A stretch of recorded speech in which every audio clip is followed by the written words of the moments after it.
Boro Aboye. The human experience is a metaphor for spiritual reality. The human experience is a metaphor for spiritual reality. Now, this is the School of Orisha Studies, and I'm your instructor, Obafemi Origunwa.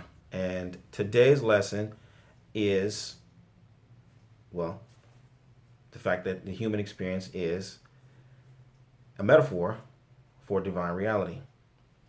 And more importantly, how you can align your human experience with the divine reality.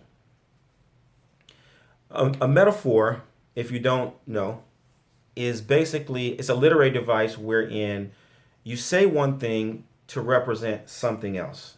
It's a statement that exemplifies something that may be more difficult to perceive. So those of you who have been with me for a while, you follow my work, you know I'm a fan of Carl Jung and also of Joseph Campbell, who, you know, sort of a protege of Carl Jung. But what they basically told the world was that mythology is a metaphor for psychological and spiritual phenomena. So one of my favorite Carl Jung metaphors along those lines is the journey of the sun. And he talks about how the journey of the sun goes from sunrise to midday to sunset. Sunrise being birth and youth, midday being, you know, full adulthood and what people in the West would call midlife crisis, and then sunset being old age and death. Okay, and that's totally consistent with the teachings of Ifa, which tells us that, you know, in proverbial format, the person who is lazy in the morning of his life is only investing in the poverty that he will reap in the evening of his life. The person who is lazy in the morning of his life is only investing in the poverty that he will reap in the evening of his life. The morning of his life being youth, the evening of his life being old age. So those are metaphors that help you understand your earthly experience. There are other metaphors, or we should just, you know, let me keep going on with the lesson before I go off on, you know, metaphors.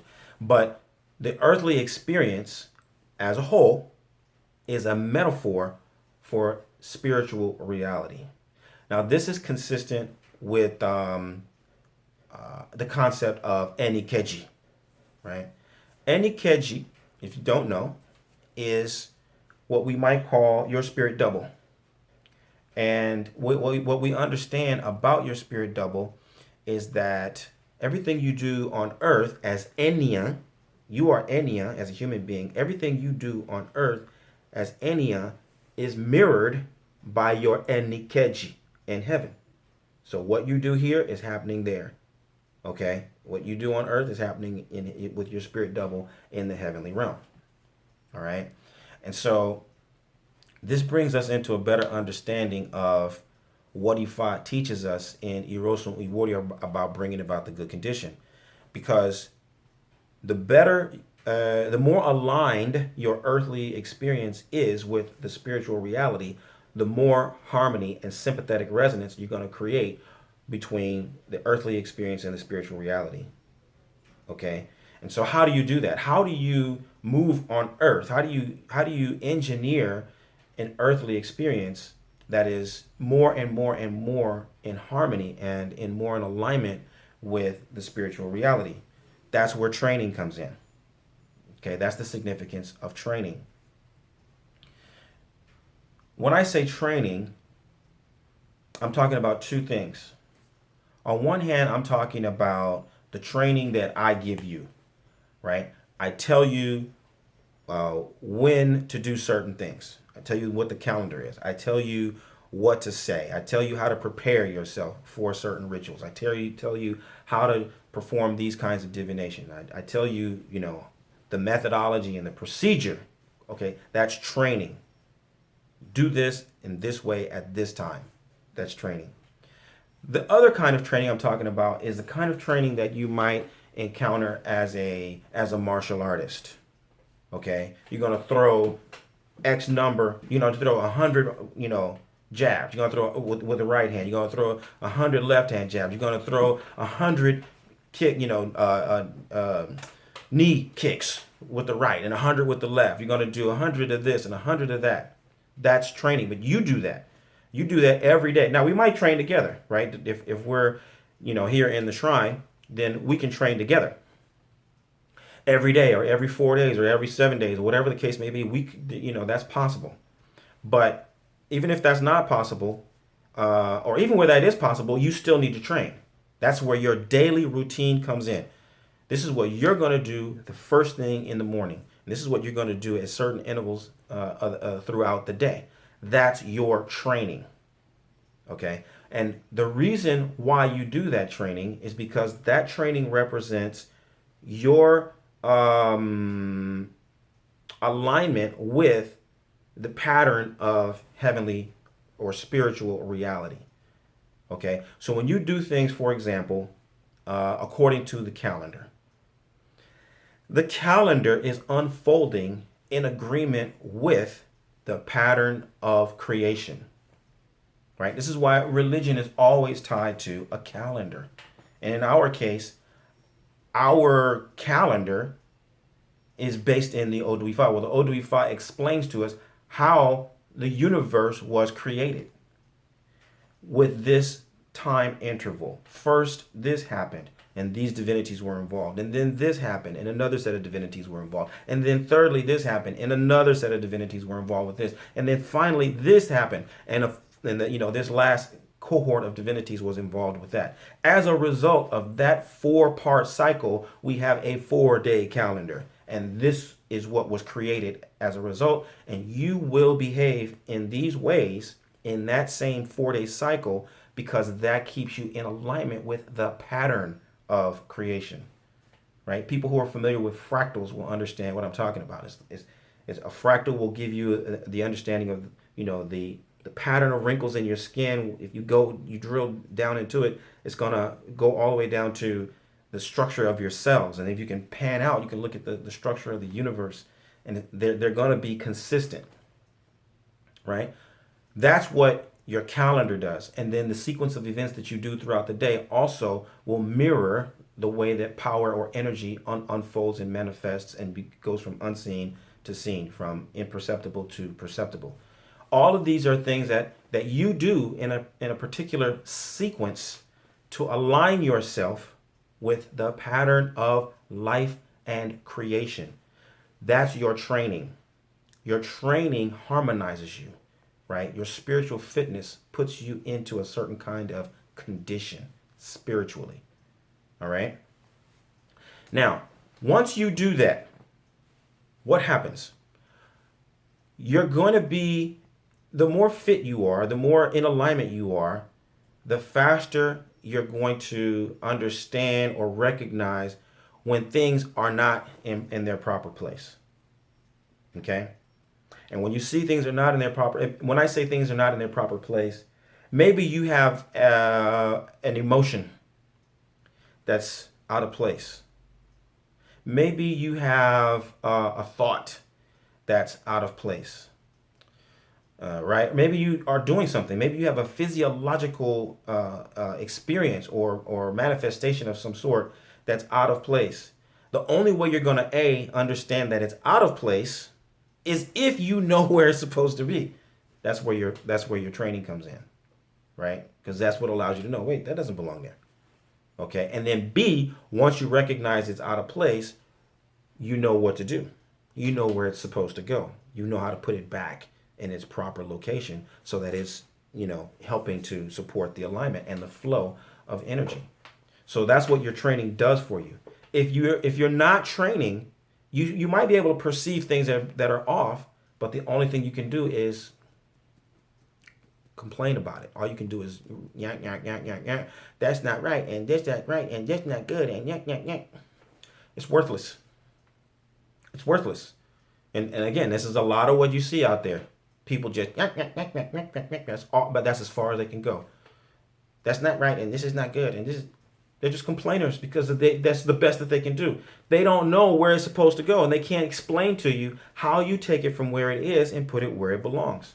But if you were training, you would know that. You don't have to be initiated to be trained. That's why I say you get trained before you get initiated. You start training before you get initiated. You get yourself in alignment and in harmony with the flow of the spiritual reality before you do certain rites of passage. That's the way it has always been. That's the way you need to make it. That's the way you need to return to. This is when they say, let us do things the way that we used to do them so that things will turn out the way that they used to turn out. There's never been a time in history, number one, that people got initiated before they got trained. That has never been a part of the Yoruba reality. Never. Never. Number two, there's never been a time when everybody was initiated. Never. Right? So why are people insisting otherwise? Why are they doing this? They're doing this primarily because of a need for security. They're stepping out into the world. They're stepping out into a different reality. They're, bigger and bigger platforms, perhaps. There's more and more attention that's coming to the tradition, and they don't really have answers. They don't really know what to do. Like I said, they don't know really how to explain things to you or how to guide you from step 1, 2, 3, 4, 5. They don't know how to train. They don't know how to develop you. They don't know how to really help you optimize your earthly experience. But the idea is that they should be able to because they have beads, they have pots, and they have titles. So what do? Well, then they project that insecurity. They try to compensate for that insecurity by creating other titles for you. They give you beads, pots, and titles, and that gives them a sense of authority, gives them a sense of power. But more importantly, what it does is it legitimizes that idea, and it guarantees that you are going to fight to uphold those beads, pots, and titles. Because you got it. There's no way you're going to allow other people to compromise or question the legitimacy of your beads, pots, and titles, right? And what that does is now it protects the person who put you, who gave that to you in the first place. I hope I'm being clear. I don't want to be too suggestive and because I'm not trying to condemn people per se. That's not my objective. It's never my objective. So I try to be careful with my language because I don't want you to be going out and attacking people and fighting with people and disrespecting people, because I think that for the most part these folks are aspiring to do something good in the name of priesthood. It's just unfortunate, right, that people aren't being trained to understand what we're really trying to do, what the real objective is with this whole thing. And so as an analogy, you might be here to bake cakes, but this guy only knows how to build cars, right? And so you come for help, and then what they're trying to do is tell you to build cars and accumulate all this equipment for building cars. And you're a hands-on person, so it kind of makes sense, and you want to do it because it sort of resonates with you, but you're not a car builder. Building cars and making cakes are radically different things, right? But this guy only knows that, well, you need to get this stuff to build cars, and you don't. You're not a car builder, right? Yeah, car manufacturers, these guys make good money, right? They're, you know what I'm saying? It's high profile, and it's like, right? It's like, it looks really impressive, but that's not what you do. You're not a car builder. Those tools are not going to serve you, and you're not going to find fulfillment as a car manufacturer. You're a baker, and you need to make cakes.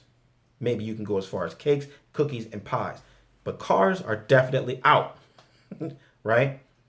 Right? But this guy got you set up with car manufacturing, so when you get right, and you are getting over and over and over and over again, you get evidence that you're not a car builder. Matter of fact, you go back to the place where they build the cars and you see that no one who is like you builds cars. No one. No one, no one.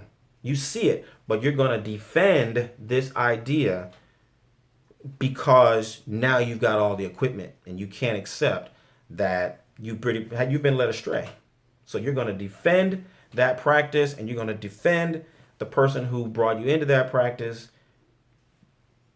in order to save face. But really what it's doing is just reinforcing your insecurity and helping that person also reinforce their security. It's a waste of time. It's a waste of effort. It's a waste of money.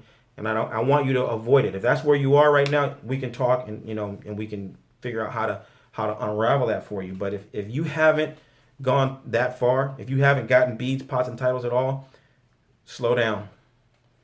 Slow down. Get trained, right? Get trained before you get initiated. Get trained. And when I say get trained, I do mean two things. Learn how to do things properly and create for yourself a pattern and a sequence of events, a routine, right? A workout, sort of, a workout that you follow and that keeps you into a certain kind of alignment with the spiritual reality. Because what are we here to do? This is ultimately, this is the telltale sign, right?